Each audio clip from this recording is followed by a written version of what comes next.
Kelenteng Chuankyong yang memiliki arti istana ketentraman Molasasi merupakan kelenteng tertua di kota Lasem dan bahkan konon merupakan salah satu kelenteng tertua di Pulau Jawa. Terdapat catatan yang menyebutkan bahwa kelenteng ini dibangun pada tahun 1477 Masehi karena lokasi kelenteng ini sudah tercantum pada peta Lasem yang dibuat pada tahun itu.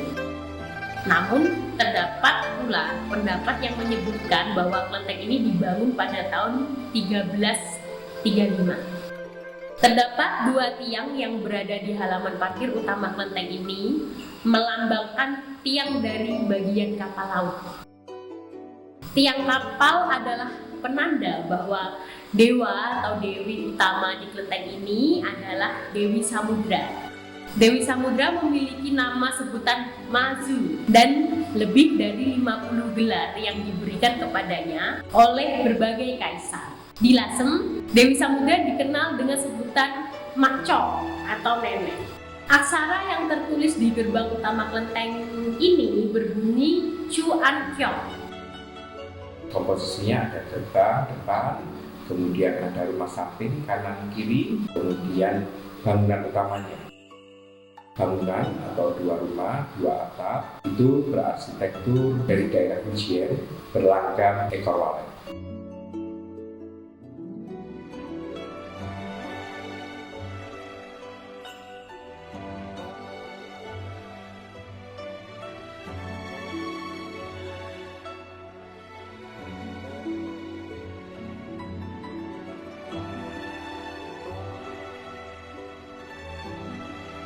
Memasuki teras kelenteng terdapat dua patung kilin. Di sebelah kiri adalah patung kilin betina yang mana bisa dilihat kilin tersebut membawa anak. Dan yang di sebelah kanan adalah patung kilin jantan yang membawa bola. Dua patung kilin ini menyimbolkan yin, perempuan, dan yang, laki-laki, atau biasa kita kenal dengan simbol keseimbangan hidup atau harmoni.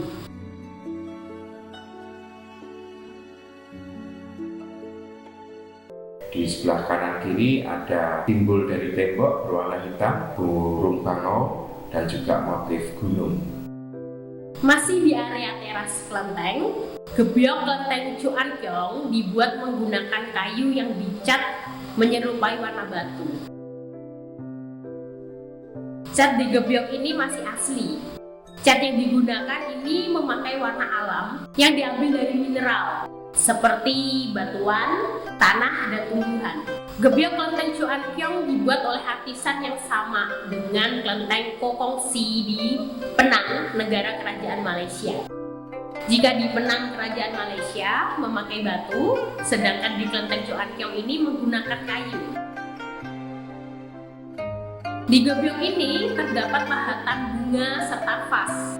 Ada sejumlah bunga antara lain bunga peony yang biasa digunakan juga untuk motif batik Lasem.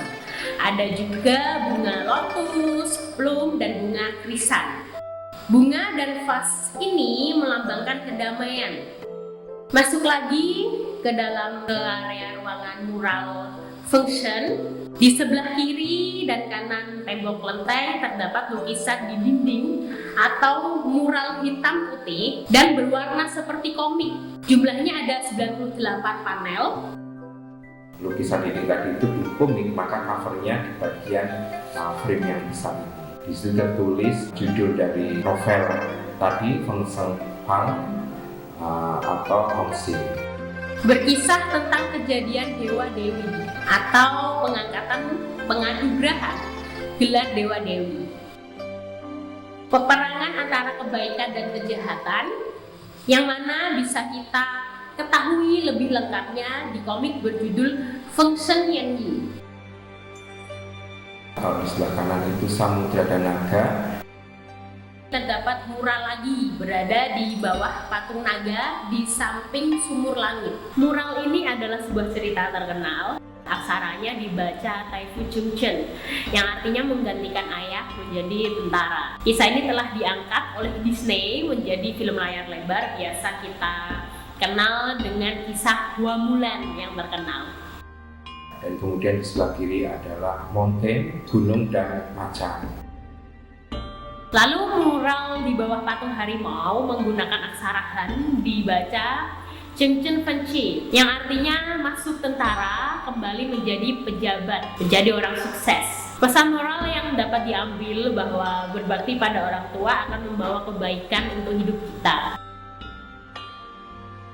Dari mural Fungsen Yenyi atau Fungsen Bang dan Pisang Bulan, kita dapat melihat fungsi kelenteng Chuanpyong.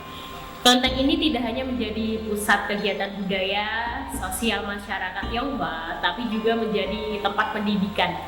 Di masa lalu, banyak anak-anak Tionghoa yang tidak dapat bersekolah karena miskin, maka mereka akan belajar di kelenteng.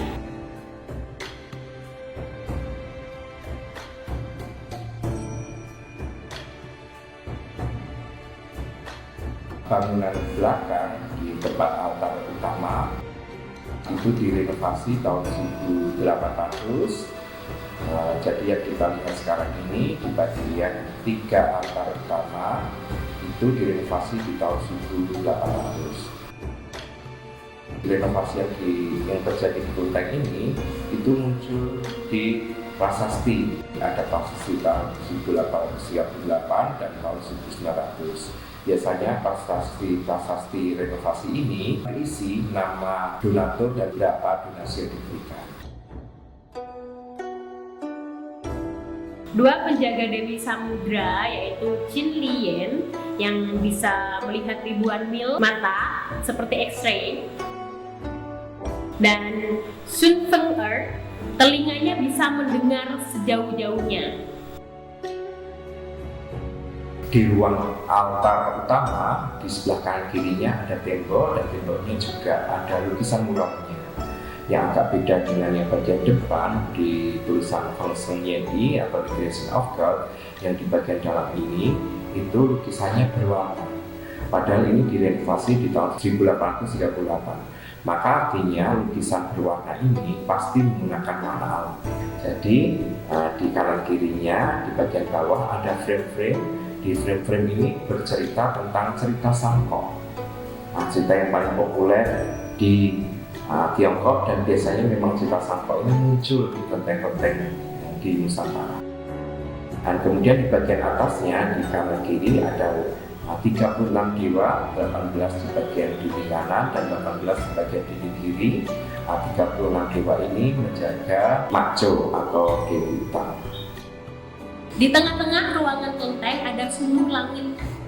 Nama lainnya courtyard atau biasa disebut Tinching, merupakan ruang terbuka di tengah komplek bangunan. Ruang tengah ini berfungsi sebagai peluang untuk sirkulasi udara, untuk penerangan. Sumur langit secara fisik berupa lubang di bagian kelenteng dengan atap terbuka menghadap ke langit yang berfungsi sebagai altar utama. Dalam agama Tridharma, Tuhan digambarkan sebagai langit yang luas dan tidak berwujud. Sembahyang di sumur langit dengan menghadap ke langit bermakna menyembah kepada Tuhan yang Maha Esa. Area altar tempat Dewi Samudra dan 2 dewa lainnya bertakhta. Altar tengah adalah Makjo. Orang-orang Tionghoa memasuki Lasem itu melalui samudra, dan ketika mereka sampai ke Lasem, mereka merasa dilindungi oleh Dewi Tien Siang Sing menjadi dewa utama atau dewi utama di kelenteng Chuanpyong. Di sini ada prosedur tidak diperkenankan untuk mengambil gambar Makjo.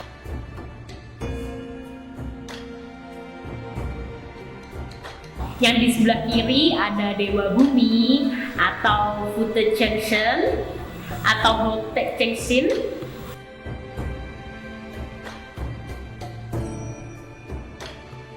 Yang di sebelah kanan adalah Jialamye atau Gilamya atau Dewa Penjaga Kota. Ini sangat menarik sekali. Kita bisa interpretasikan sebagai bahwa komunitas Tionghoa di Lasem, kita belum tahu dari abad keberapa, itu sudah paham konsep kota. Setelah di teras depan. Di atasnya, di teras depan juga ada kuda-kuda bergaya Cina yang penuh dengan ukiran-ukiran kayu. Ada burung lotus, ada burung phoenix, dan juga ada relief-relief yang berhubungan dengan flora, fauna, dan cerita perang.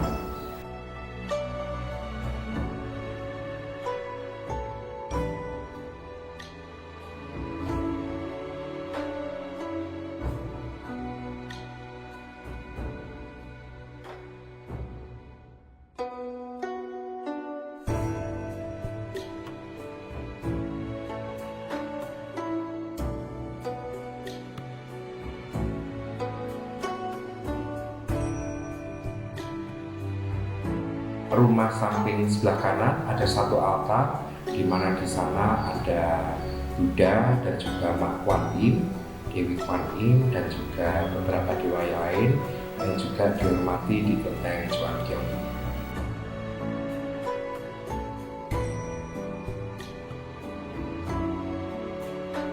Kim Sin, Nabi Gongsu. Jadi itu nabinya umat Gongsu, nabinya agama Gongsu. Dia ada di situ ya karena posisinya dari awal sudah memang ada di situ. Karena melambangkan bahwa itu adalah kelenteng Gongsu, umat Gongsu, tempat ibadah umat Gongsu.